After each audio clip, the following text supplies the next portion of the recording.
Welcome to the Westbrook English channel. So, imagine you're in a job interview, right? You're doing great, answering questions confidently, and then you say something that makes the interviewer's face go just a tiny bit blank. Oh no, that blank stare. Yeah, that's the moment. It's not that you said something wrong exactly. It's that you said something unnatural, textbook-ish, and in that split second they're thinking, is English not their native language? But here's the thing, that moment is fixable, and that's exactly what we're diving into today.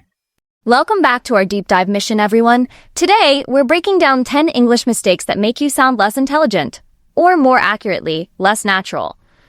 These aren't grammar errors you'll find in a textbook. These are the tiny word choices, phrasing habits, and expressions that native speakers almost never use. And when learners use them, it's immediate tell.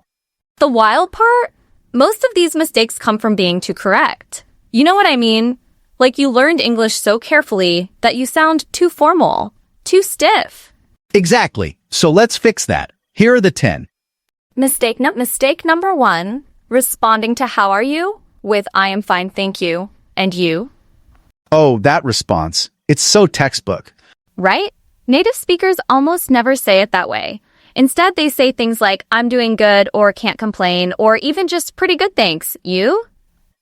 The word fine by itself isn't wrong, but it sounds rehearsed, like you practiced it. Exactly. Native speakers use warmer, more casual responses. Try, I'm good, thanks for asking. Or, doing pretty well, how about you? See the difference? It's more conversational, more alive. Mistake number 2, overusing the word very for emphasis. This is very interesting.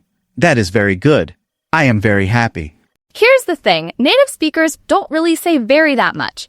They use different words entirely. Instead of very good, they say great or excellent. Instead of very interesting, they say fascinating or compelling. Or they use intensifiers like so, really or absolutely. That's so interesting. I'm really enjoying this. The word very makes you sound like you're reading from a script. Native speakers reach for more expressive vocabulary instead. Which brings us to the next mistake. Mistake number 3, asking what is your name in casual conversation. Sounds so formal, doesn't it? Yes. In real English, people say, what's your name? Or even more casually, what do they call you? Or who are you? And the contraction matters. What is your name? Sounds like you're reading from a police report. What's your name? Sounds like a normal human. Use contractions. They make you sound more natural. It's, I'm, what's, don't, can't. Native speakers contract almost everything. If you're avoiding contractions, you sound stiff. Mistake number 4, overusing okay to mean I understand. What do you mean? People say okay all the time. They do, but in casual English, people more often say, all right, got it, sure, or even just nod.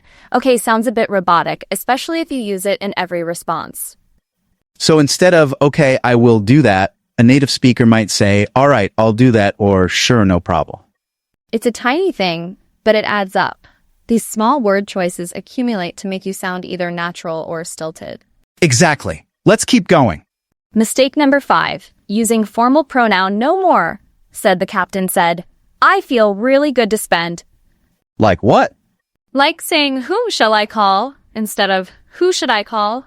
Or to whom does this belong, instead of whose is this?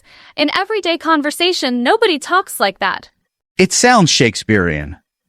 Exactly. In casual English, we simplify. We use who instead of whom. We use should instead of shall. We sound like regular people, not Victorian literature.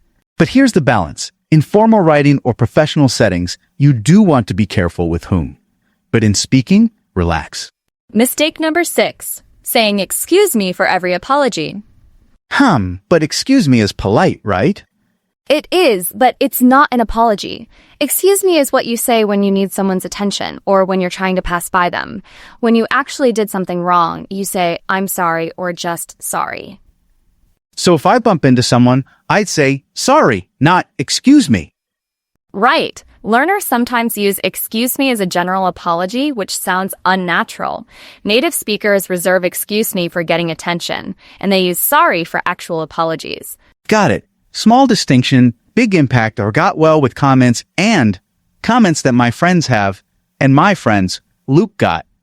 Mistake number 7. Using good morning, afternoon, evening in casual settings. But that's polite, isn't it? It is in very formal context, but in casual English, people just say, hey, hi, or what's up. If you're greeting a friend or colleague casually, good morning sounds weirdly formal. So context matters a lot. Exactly. Good morning is fine in a business meeting or if you're greeting a stranger professionally. But with coworkers, just hey or what's up is more natural. That's the key insight. Match the formality level to the situation. Mistake number 8.